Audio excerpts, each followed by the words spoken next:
शाहपुर शहर के सबसे व्यस्त चौराहे पर, जहां दिन रात गाड़ियों के हॉर्न और ट्रैफिक का शोर गूंजता रहता था, एक सिग्नल था।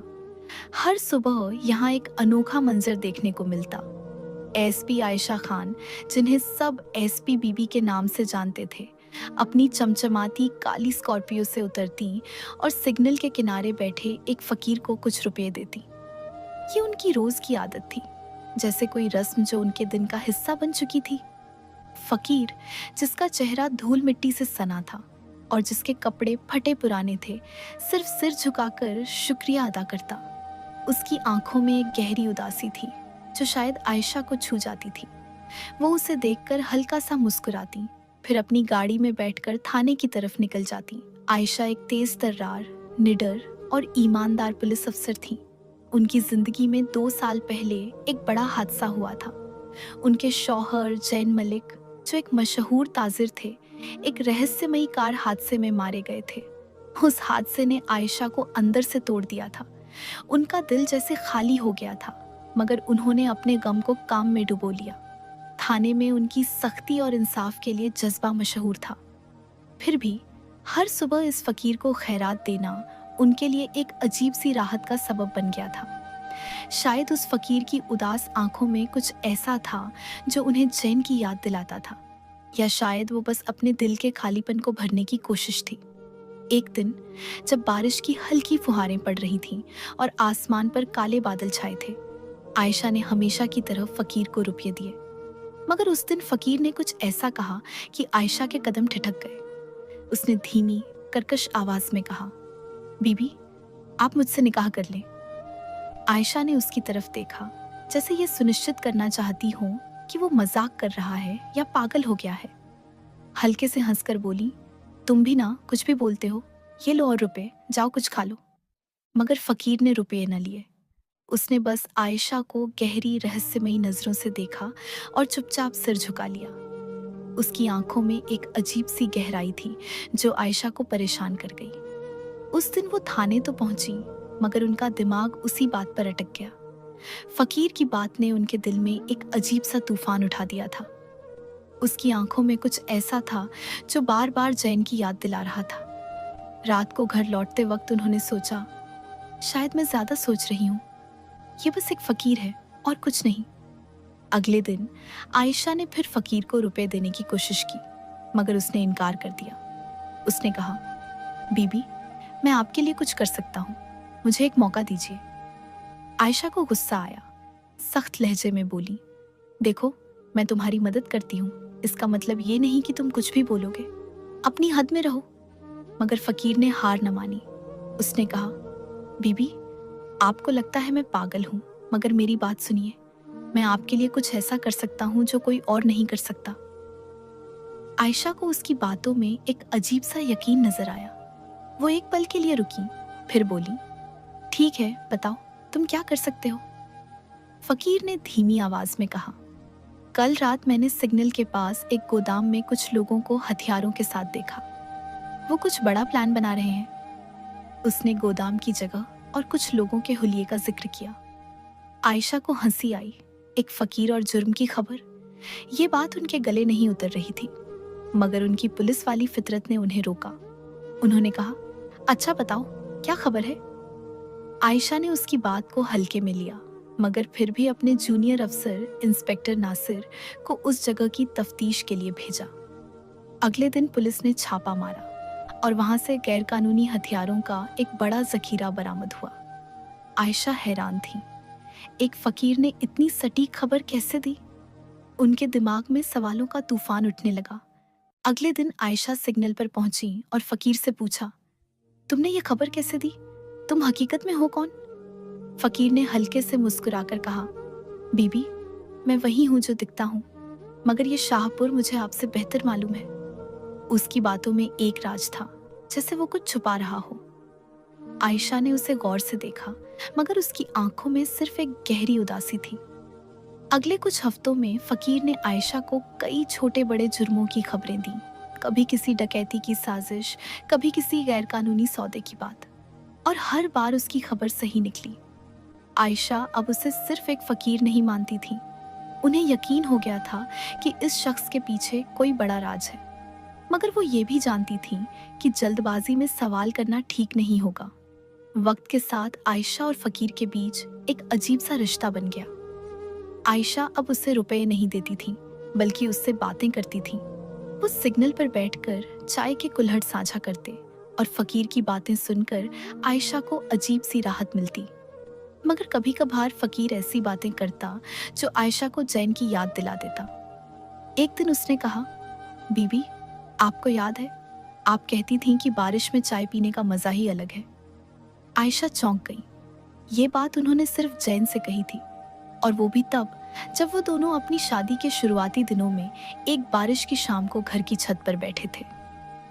आयशा का दिल जोर से धड़का, मगर उन्होंने खुद को संभाला और हंसकर बात टाल दी। तुम्हें कैसे पता? उन्होंने मजाक में पूछा। फकीर ने सिर्फ मुस्कुराया और चुप रहा। एक रात जब आयशा थाने से देर से लौट रही थी, उनकी गाड़ी अचानक खराब हो गई। बारिश तेज थी और सड़क सुनसान। आसपास कोई मदद के लिए नहीं था। तभी फकीर वहां प्रकट हुआ, जैसे उसे पहले से मालूम था कि आयशा को मदद चाहिए। उसने गाड़ी ठीक करने में उनकी मदद की और कहा, बीबी, इतनी रात को अकेले ना निकला करें। इस शाहपुर में हर कोई आपका दोस्त नहीं है। उसकी आवाज में एक अजीब सी फिक्र थी जो आयशा को जैन की याद दिला गई। आयशा ने उसे अपने घर चलने को कहा। पहले तो उसने मना किया, मगर आयशा की जिद के आगे मान गया। घर पहुंचकर आयशा ने उसे खाना दिया। खाना खाते वक्त फकीर ने कहा, बीबी, ये खाना, इसका स्वाद मुझे बहुत पुरानी यादें दिलाता है, जैसे कोई पुराना वक्त लौट आया हो। आयशा का दिल फिर धड़का, मगर उन्होंने कुछ न पूछा। वो रात उनके दिमाग में सवालों की बाढ़ लेकर आई। अगले दिन आयशा ने अपने पुराने दोस्त और फॉरेंसिक माहिर बिलाल को बुलाया। उन्होंने फकीर की तस्वीर दिखाई जो उन्होंने चुपके से खींची थी। बिलाल ने तस्वीर को गौर से देखा और कहा, आयशा, ये चेहरा मुझे जाना पहचाना लगता है, मगर यकीन से कुछ नहीं कह सकता। मुझे कुछ नमूने चाहिए, उसके कपड़े, बाल या कुछ और, जिससे डीएनए टेस्ट हो सके। आयशा उलझन में थी। वो नहीं चाहती थी कि फकीर को शक हो कि वो उस पर नजर रख रही है। फिर भी उन्होंने एक तरकीब सोची। उन्होंने फकीर को अपने घर बुलाया और कहा, मैं तुम्हें एक नई शुरुआत देना चाहती हूँ, तुम यहाँ मेरे साथ रह सकते हो। फकीर, जिसने अपना नाम इकबाल बताया, पहले तो बहुत मना करता रहा, मगर आयशा की जिद के आगे उसे झुकना पड़ा। आयशा ने उसे घर के पिछले हिस्से में एक छोटा सा कमरा दे दिया। उनका मकसद सिर्फ मदद करना नहीं था, वो इकबाल का राज जानना चाहती थी। इकबाल आयशा के घर में रहने लगा, मगर दिन भर सिग्नल पर भीख मांगने जाता। आयशा ने कई बार पूछा, इकबाल, तुम अब भी सिग्नल पर क्यों जाते हो? मैं तुम्हें जो चाहिए दे सकती हूँ। मगर इकबाल हर बार मुस्कुरा कर कहता, बीबी, ये सिग्नल मेरी दुनिया है, वहाँ मेरी जिंदगी है। आयशा को उसका जवाब समझ नहीं आता था, मगर वो चुप रहती थी। एक दिन थाने से एक तुरंत कॉल आई। शहर के एक बड़े ताजिर असलम कुरैशी के गोदाम में आग लग गई थी। ये वही गोदाम था जिसके बारे में इकबाल ने पहले खबर दी थी। आयशा तुरंत मौके पर पहुंची। आग इतनी भयानक थी कि गोदाम का आधा हिस्सा जलकर राख हो चुका था, मगर वहां कुछ ऐसा मिला जिसने आयशा को चौंका दिया। आग में बचे कुछ कागजों में एक पुरानी तस्वीर थी, एक शख्स की जो जैन से हूबहू मिलता था। तस्वीर के पीछे लिखा था, जैन 2018 कुरैशी एंटरप्राइजेस। आयशा का दिल जोर जोर से धड़कने लगा।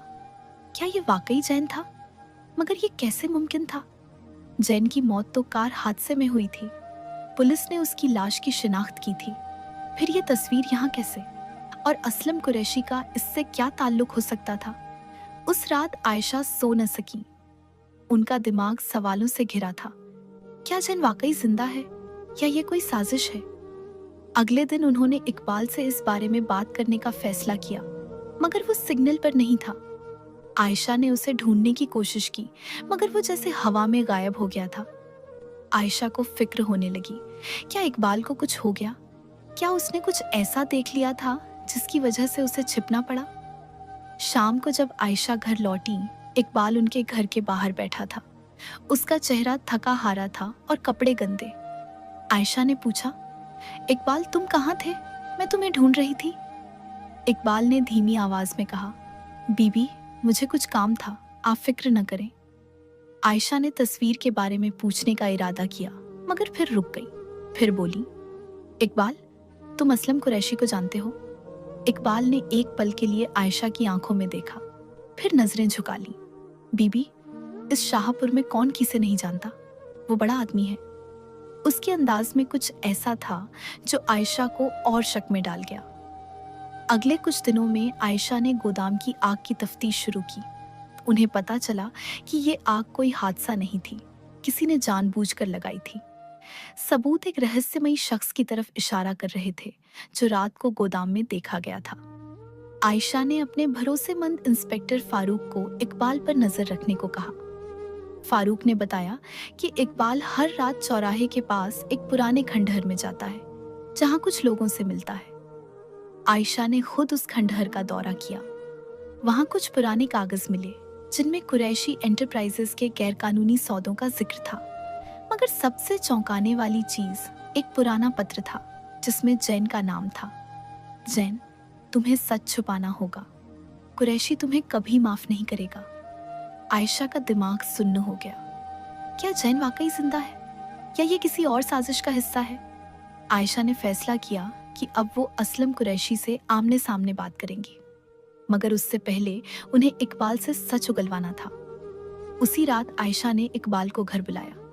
उन्होंने जैन की तस्वीर दिखाई और सख्त लहजे में पूछा, ये कौन है इकबाल, और तुम हकीकत में हो कौन? इकबाल ने तस्वीर को गौर से देखा और कहा, बीबी कुछ सवालों के जवाब वक्त ही देता है, मगर मैं वादा करता हूँ कि मैं आपका कभी नुकसान नहीं चाहूंगा। आयशा को गुस्सा आ गया। उन्होंने कहा, इकबाल अगर तुमने सच नहीं बताया तो मैं तुम्हें गिरफ्तार कर लूंगी। मगर इकबाल सिर्फ मुस्कुराया और बोला, बीबी अगर आप मुझे गिरफ्तार करेंगी तो वो सच कभी सामने नहीं आएगा जिसे आप तलाश रही हैं।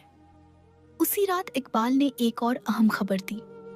असलम कुरैशी के दफ्तर में एक गुप्त तहखाना है जहां वो अपने गैर कानूनी कागजात छुपाता है।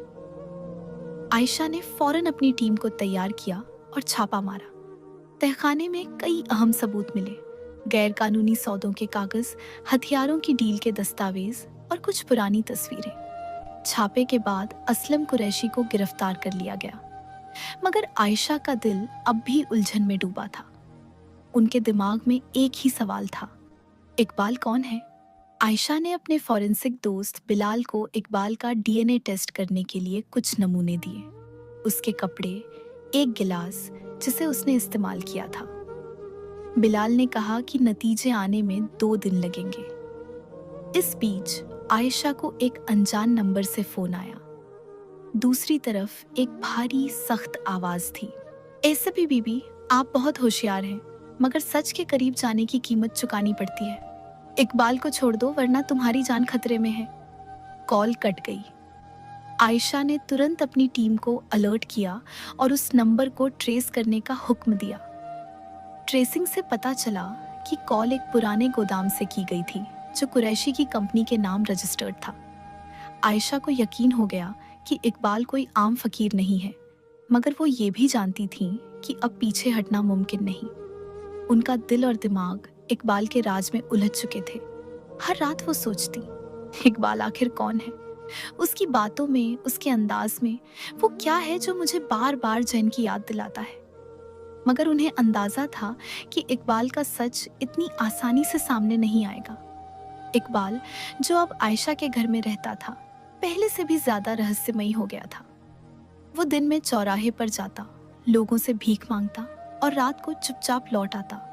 मगर अब उसकी आंखों में एक अजीब सा ठहराव था, जैसे उसे किसी बड़े सवाल का जवाब मिल चुका हो। इधर इकबाल, जो असल में जैन मलिक था, अच्छी तरह जानता था कि उसका असल दुश्मन अभी आजाद है। उसने चौराहे पर फकीर बनकर जो खबरें जुटाई थीं, उनसे उसे पता चला कि असलम कुरैशी महज एक मोहरा था। असल साजिश किसी और की थी, कोई ऐसा जो जैन के कारोबार और जिंदगी को बर्बाद करना चाहता था। और अब वही शख्स आयशा को निशाना बना रहा था। जैन ने फैसला किया कि वो आयशा को अभी सच नहीं बताएगा, क्योंकि ऐसा करने से उसकी जान को और खतरा हो सकता था। मगर वो जानता था कि वक्त बर्बाद करने की गुंजाइश नहीं है। उसने आयशा को एक और खबर दी। एक पुराना कारखाना है जहाँ कुरैशी के आदमी बड़ा हथियारों का सौदा करने वाले हैं। आयशा ने फौरन अपनी टीम के साथ छापा मारा। कई गुंडों को गिरफ्तार किया गया, मगर इस बार कुछ नया खुलासा हुआ।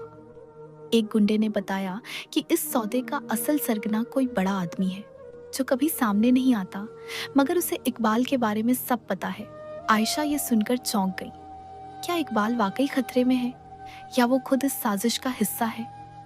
एक तरफ वो इकबाल पर भरोसा करना चाहती थी, क्योंकि उसी की मदद से कई बड़े जुर्म रुके थे।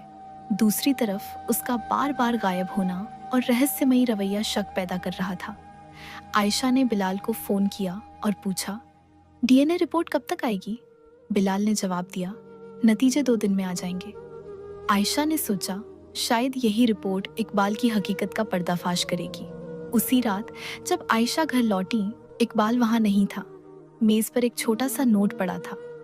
बीबी, मुझे कुछ दिनों के लिए जाना होगा, मैं जरूर लौटूंगा। आयशा का दिल डूबने लगा। उन्हें लगा कि इकबाल एक बार फिर किसी खतरे की तरफ बढ़ रहा है, मगर अब वो और इंतजार करने को तैयार नहीं थी। उन्होंने फैसला किया कि वो खुद इकबाल का पीछा करेंगी। सच का पता लगाने का वक्त आ चुका था। आयशा ने अपने सबसे भरोसेमंद इंस्पेक्टर फारूक को बुलाया और इकबाल का पीछा करने की तरकीब बनाई। फारूक ने बताया कि इकबाल को आखिरी बार शहर के बाहरी इलाके में एक पुराने कारखाने के पास देखा गया था, वही कारखाना जहां कुछ दिन पहले छापा मारा गया था।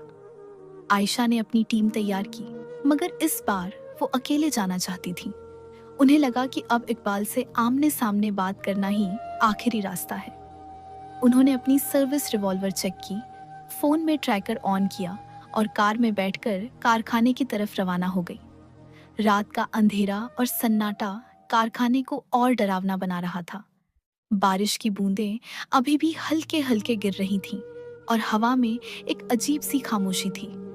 आयशा को अंदाजा नहीं था कि आज की रात उनकी जिंदगी को हमेशा के लिए बदल देगी। उन्होंने चुपके से कारखाने के पिछले दरवाजे से दाखिल होने की कोशिश की। अंदर का नजारा देखकर वो चौंक गई। इकबाल एक पुरानी मेज के पास खड़ा था और उसके सामने एक शख्स, दानिश कुरैशी, असलम का भाई। दानिश को पुलिस ने कभी गंभीरता से नहीं लिया था, क्योंकि वो हमेशा अपने ताकतवर भाई के साए में रहता था। मगर उस वक्त वो इकबाल पर गुस्से से बरस रहा था। आयशा ने छिपकर उनकी बातें सुनी। तूने मेरे भाई को जेल भेजा, मेरे सारे प्लान बर्बाद कर दिए। आखिर तू है कौन? तुझे ये सब कैसे पता? दानिश चिल्लाया। इकबाल ने जवाब दिया, तूने मुझे मारने की कोशिश की थी, मगर तू भूल गया कि मैं जैन मलिक हूँ। मैं जिंदा हूँ और अब तेरा खेल खत्म करने आया हूँ। आयशा का दिल एक पल के लिए रुक सा गया। जैन मलिक, उनका शौहर? आयशा ने खुद को संभाला, रिवॉल्वर निकाली और सामने आकर बंदूक दानिश की तरफ तान दी। वो बोली, हाथ ऊपर करो दानिश, और तुम इकबाल या जैन, अब सच बोलो। इकबाल यानी जैन ने कहा, आयशा, मुझे माफ कर दो। मैं तुम्हें सब बताना चाहता था, मगर पहले सच्चाई का पता लगाना जरूरी था। दानिश ने मौके का फायदा उठाने की कोशिश की और जेब से बंदूक निकालने लगा, मगर आयशा ने फौरन गोली चलाई। गोली उसके हाथ पर लगी और बंदूक छूट गई। आयशा ने अपनी टीम को बुलाया, जो बाहर इंतजार कर रही थी। दानिश को हथकड़ियां पहनाकर ले जाया गया। अब कारखाने में सिर्फ आयशा और जैन बचे थे। आयशा ने जैन की तरफ देखा। उनकी आंखों से आंसू बह रहे थे। वो बोली, तुम जिंदा थे और मुझे नहीं बताया? मैंने 2 साल तक तुम्हारे गम में जिंदगी गुजारी। जैन ने नरमी से कहा, आयशा, मुझे माफ कर दो। मुझे लगा था कि तुम भी इस साजिश में शामिल हो। मुझे शक था कि मेरी मौत की साजिश में तुम्हारा भी हाथ है। फिर उसने पूरी कहानी बयान की, कैसे दानिश कुरैशी ने उसके कारोबार पर कब्जा करने के लिए उसकी मौत का नाटक रचा था। उसने बताया कि वो हादसा एक साजिश थी और उसने फकीर बनकर अपनी पहचान छुपाई ताकि सच सामने ला सके। आयशा की आंखों से आंसू रुके नहीं। उन्होंने जैन को गले लगाया और कहा, तुमने मुझे बहुत दुख दिया, मगर मैं तुम्हें कभी खोना नहीं चाहती। जैन ने उसे मजबूती से गले लगाया और कहा, आयशा, अब मैं तुम्हें कभी नहीं छोड़ूंगा। जैन ने दुनिया के सामने अपनी असल पहचान जाहिर की। उसने बताया कि वो जिंदा है और उसकी मौत एक साजिश थी। पुलिस ने दानिश और उसके साथियों की गहरी तफ्तीश की और कई और राज खुले। आयशा और जैन ने एक नई जिंदगी की शुरुआत की। वो चौराहा जो कभी उनके गम और राज का गवाह था, अब उनकी मोहब्बत की निशानी बन गया। हर सुबह जब वो उस सिग्नल से गुजरते, वो एक दूसरे का हाथ थाम लेते, जैसे ये वादा कर रहे हों कि अब कोई राज, कोई साजिश उन्हें जुदा नहीं कर सकती।